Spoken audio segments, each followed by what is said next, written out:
안녕하십니까. 공병호 TV의 공병호입니다. 오늘 공병호 시사대담에서는 김소연 변호사를 모셨습니다. 이번에 대전 유성을에 출마하셨던 분입니다.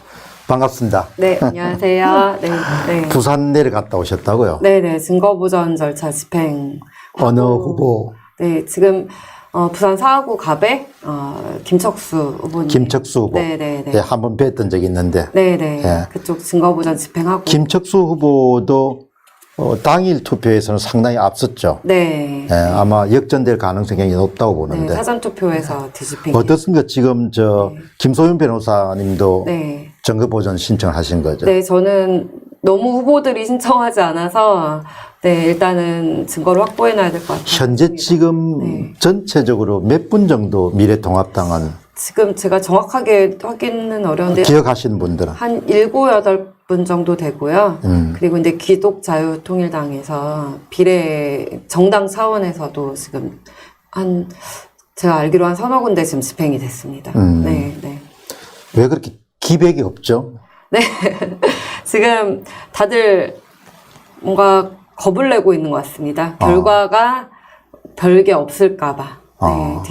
이게 사실 뒤집고 안 뒤집고의 개념이 아니라, 선거의 공정성을 확인하는 작업이라고 생각하면, 마음이 편하실 텐데, 그리고 국민적 의혹을 국민들이 지금 답답해 하니까, 어떤 정치인의 책무로서 풀어줘야 된다라고 생각을 하고 나아가야 되는데, 그보다도 이제, 개인이 혹시 망신당할까봐, 정치 생명이 끊어질까봐, 여러 가지 고민들을 많이 하시는 것 같습니다. 기본적으로 지금 21대 총선에 대해서 중앙선관위가 발표한 자료를 보면은 네.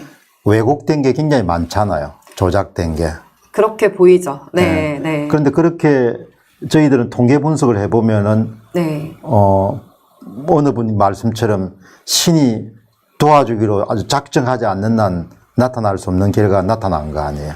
네, 작년에 조국 사태 때 조국 자녀들에게만 주어지는 남다른 여러 가지 기막힌 우연과 기회들이 있었지 않습니까? 그거랑 똑같은 상황인 것 같습니다. 기막힌 우연들이, 기막힌 결과들이 지금 나타났고. 그런 게 만일 보이면은 그러면 당연히 후보들은 거기에 대해서 증거보전도 신청하고 재검표도 신청하고 그렇게 해야 되는 거 아니에요? 근데 이제 보통 이제 아날로그적 생각을, 예전 생각들을 하는 것 같아요. 누가 표를 이렇게 바꿔치기를 하는 장면을 딱 목격을 했거나, 사진을 찍어 놓은 게 있거나, 아니면 투표지가 이상한 것이 정확하게 발견이 됐거나, 그래야지만 재검표를 할 수 있다라는 어떤 기존의 고정관념에 다들 빠져 계신 것 같습니다. 그러나 보이는 세계가 있고, 네. 그 위에 전혀 보이지 않는 세계가 있잖아요. 그렇죠. 세상이 많이 바뀌었죠. 그러면 데이터라는 것이 네. 결국은 숫자라는 것 자체가 이 검표 작업이나 이런 데서 열심히 해서 검표 작업이나 이런 부분 또 잘했겠죠. 네. 자, 근데 그게 일단 데이터 날아가잖아요. 네. 그 날아가는 과정에서 어떤 식으로 만들어질지 모르는데 네. 그런 사이버 세계나 이런 부분에 대한 이해가 전혀 없으니까. 지금 범죄 같은 경우도 이렇게 물리적으로 눈에 딱 드러나는 범죄들도 많지만, 금융범죄 같은 경우들, 진짜 사이버 공간에서 이루어지는 범죄들 많거든요. 근데 그런 것들에 대한 상상력 부재 상황이 아닌가. 그리고 기본적으로 의혹이 있다라고 하면 밝히고 검증을 요청하면 될 일인데, 모든 범죄의 방법까지 구체적인 어떤 상황까지 전부 다 알고 있어야 된다라는 착각 속에 다들 빠져 있는 것 같아요. 그냥 합리적 의심이 들면 당연히 검증이 필요한 것이다. 여기까지만 해도 되거든요. 그러니까 네. 이제 저도 이제 그 문제에 대해 관심을 가지니까 네네. 이제 제가 이제 이 문제에 관심을 가지게 된 건 난 택도 없는 생각이다. 네. 그렇게 했는데 한양대학교에서 공과대학을 나오신 분이 네. 윤모 씨란 분이 네. 내한테 메일을 보냈어요. 네. 공 박사님 이게 이상한 것 같습니다. 네. 내가 통계를 딱 보니까 네. 의심이 되는 거예요. 네네네. 그래서 이제 파고 들어가면서 이제 엑셀이라는 자료를 가지고 이제 조사를 시작했는데 네네. 참 나는 이상한 것 중에 하나가 네. 의심할 수 있는 자유가 있잖아요. 그렇죠. 네. 의혹을 가질 수 있는 자유고. 심지어 그렇지만 네. 그걸 조사하는 사람은 검찰과 경찰한테 왜 돈을 주고 세금을 내냐 이야기죠. 그렇죠. 그럼 검찰에 경찰해야 될 거 아니에요. 네네네. 근데 다만 의혹을 제기하는 사람은 검찰과 경찰을 돕거나 의혹에 대한 더 보강을 하기 위해서 네. 여러 가지 가설도 만들어낼 수가 있잖아요. 그렇죠. 그게 뭐가 그렇게 문제냐 이야기예요. 아니 뭐 설사 명백히 틀린 말을 한다고 하더라도 틀린 말을 할 자유도 있는 거거든요. 네, 입을 다물게 할 이유가 전혀 없어요. 우리나라 그런 나라 아니거든요. 북한도 아니잖아요. 근데 왜 지금 폭력적으로 느껴질 정도로 입을 다물게 자꾸 만드는 시도들이 있고, 또 언론은 약속한 듯이 전혀 이 문제를 편향 다루지 않을 뿐만 아니라 다루더라도 상당히 친정부적인 어떤 적인 편중된 시각만을 전하고 있거든요. 저는 굉장히 이렇게 성실하게 문제를 네. 대하거든요. 네네네. 왜 그런 거 아니에요? 가장 중요한 거가 데이터가 진실이라고 보기 때문에 네네네. 2,800만 명이 4월 11일, 12일, 4월 15일 날 만들어낸 자료니까 네. 그 데이터를 보니까 네. 동해 확률적으로 발생할 수 없는 일이 일어났으니까 네. 그걸 가지고 이제 추적해 나가면서 여러 가지를 이렇게 보려고 하는데 참 보면은 우리나라의 메이저 언론들이 침묵하는 거나 이런 걸 보면은 네. 그러니까 이게 사실 여부를 떠나가지고 네네네. 동시대에 대한 너무나 실망감이 큰 거예요.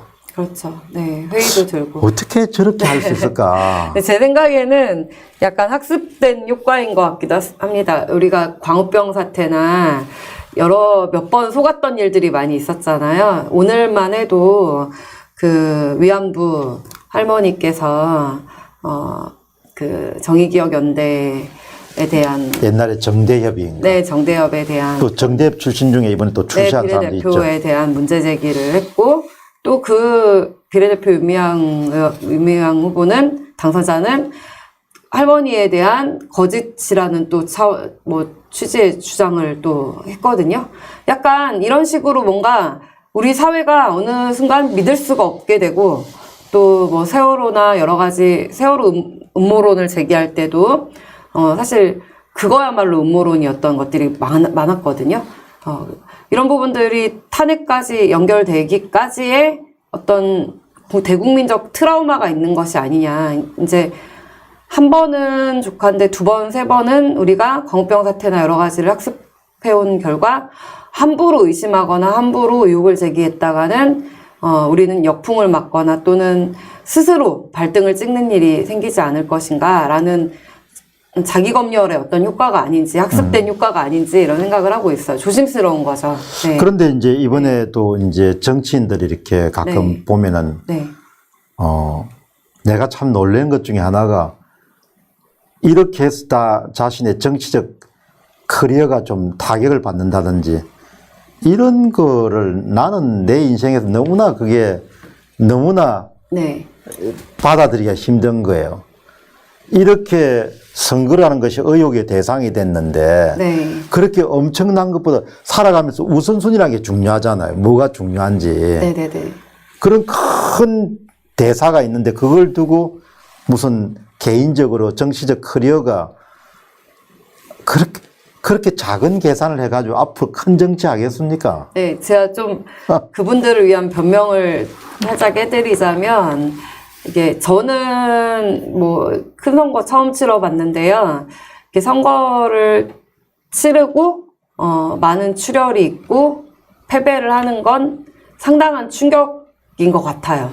저는 너무 바빠서 그 우울감에 빠질 시간도 없었는데 그 충격에 뭐 아무것도 못하겠는 무력감에 패배감에 지금 젖은 상태에서 선뜻 용감하게 치고 나가기가 좀 그 두려운 게 낙선자는 아닌가. 그렇다고 치고 네네네. 네. 그럼 미래통합당은 뭐 하는 사람들이에요? 미래통합당은 제가 볼 때 지금 구심점이 전혀 없고, 아니 나는 그래서 얼마 전에 방송을 네. 좀비들의 네. 무슨 친목단체 통합당이라는 용어를 썼거든요. 네. 아니 그러니까 낙선자는 상처가 있기 때문에 네. 상처가 있기 때문에 이해를 할 수 있어요. 네. 그 낙선자들이 일테면 증거 보존 신청하는 것만 해도 큰 용기라고 봐요. 그쵸. 네. 민경욱 위원처럼 그렇게 네. 엄청나게 차고 나가서 엄청난 용기고 네. 그러면은 미래통합당의 당선자들은 뭐 하는 사람들이냐 이야기예요. 네. 당선자들이야말로 뭐 당선자들이 좀 나서야 될 거 아니에요. 이해관계가 자기들은 됐으니까 이제 네. 당선자들이 나서야 될 때잖아. 당선자들이. 이제 나서면 음모론 제기론자 해가지고 또 이제 민주당 측에서 뭐 이렇게 공격하고 보수 틀딱 유튜버들과 음모론을 같이 하는 이렇게 프레임을 씌울까봐 이런데 겁이 나는 거죠. 사실 그런 게 겁이 난다는 얘기를 실제로도 들었는데요. 욕먹는 게 두려우면 정치를 하면 안 되거든요. 당연히 욕을 먹을 수밖에 없는 직업이고 어느 순간에 어떤 누군가에게 이득이 되는 선택을 하면 반드시 누군가에게 피해를 주는 선택을 할 수밖에 없는 그런데 결단력을 발휘해야 되는 게 정치인인데 욕먹는 게 두렵고 누구에게나 잘 보이고 싶으면 정치를 하면 안 되거든요. 근데 지금 다들 그런 상황이에요. 제가 볼 때는. 네.